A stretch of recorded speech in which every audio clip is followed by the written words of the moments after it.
Sweet victory, I smell the smell. I'm sorry for having to move our little rendezvous early. Imagine you're eating breakfast and this is the very first thing you see. Just me? Okay. Showcase it in the... The feather.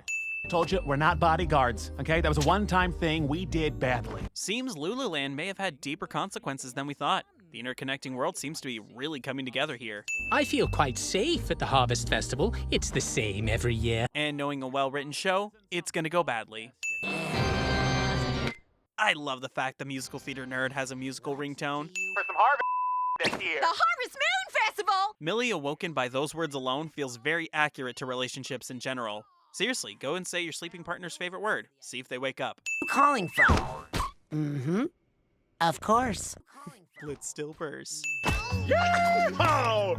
How's my deadly little pumpkin spice doing? I had a brief moment where I thought this was Phil Vischer doing his Mr. Nezzer voice, only for it to be Edward Bosco continuing to flex his range. More since y'all went freelance. Freelance pays fine, Ma.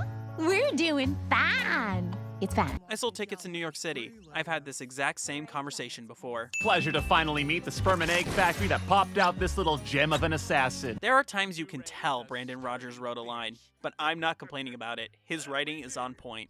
For example, the progression of guns utilizing angelic technology has changed the landscape. Angelic weapon shadowing and gun smarts for Moxie. Double win. Stryker's character design is on point. The horse is super freaking cool too. Blitz is gonna be very excited. Well, howdy. Oh, looky here.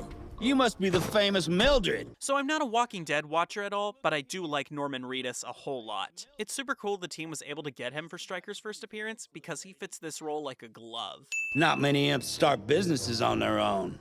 That's pretty impressive, sir. Oh, interesting footnote there, especially for Blitz getting that recognition. Later on, we know that class is a big thing for Stryker, so the writing is already hinting at his depth. That's pretty impressive, sir. Pain games. I heard games. What games? I'm in. Apparently my mom possessed Blitz for a second. How come Sally Mae still gets to compete? Your sister doesn't have a neighborhood head count. She so does. It doesn't count if they don't find the body.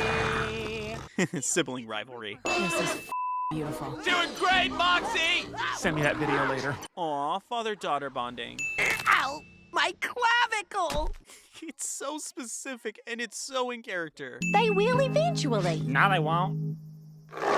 What? I see why the fandom wanted more of Sally Mae. I vote we get a short of her and Millie being overly competitive. Welcome you all to another year of celebrating the spoils of your labor that continue to feed the citizens of Hell. Hearing Stolas' speech mixed with the reactions of the Wrath Ring imps and mentions of war?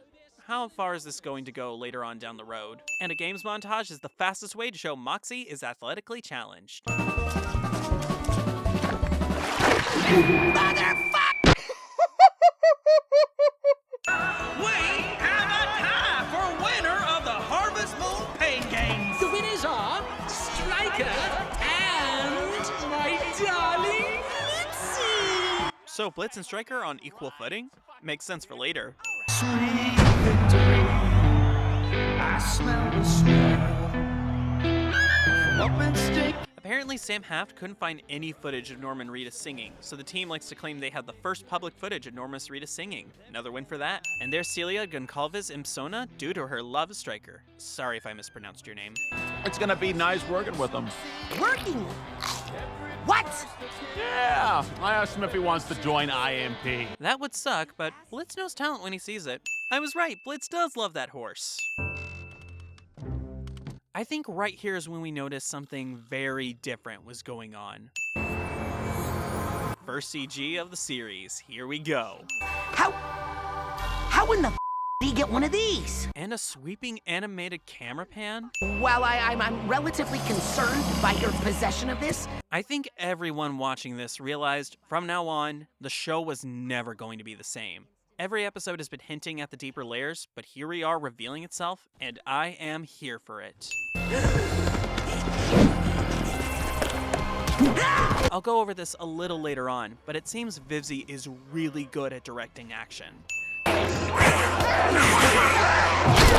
Goodness, the lighting in this episode is on point, and it only gets better from here. literally bear trapping Millie. Yeah, I'm gonna have to take a win off for that. Plus, you little things ain't worth the cleanup. He may be strong, but he seems to not be too smart. Thank goodness for everyone else involved. I probably should have used this earlier. At least Moxie knows what he's good at. Excuse me, the Blitz looks like a badass and is still so funny. with a thirsty owl on stage? Huh.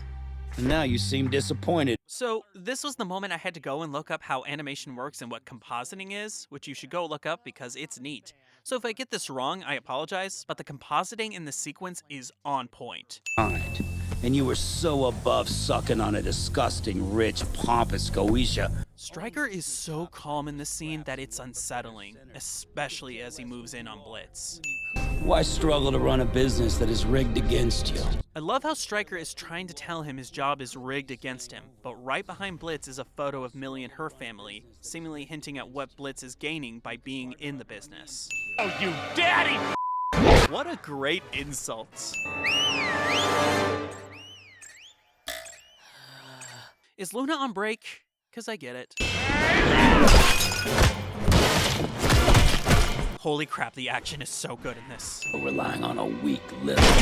You gonna finish that sentence, partner? We all need a friend like Moxie that shuts up the toxic people in our lives. Be like Moxie, folks. You two are getting on our case about being hurt by a psychopath you hired? Shame on you. Moxie is definitely a man for sticking up for his wife. Once again, be like Moxie. But don't worry, ma'am. It won't happen again. It better not. I want this cheating prick dead. This reveal is amazing. It brings every plot thread together, letting us know how everything is and will possibly be connected in the end. I'll get him next time. And of course, we have to end on a phenomenal shot.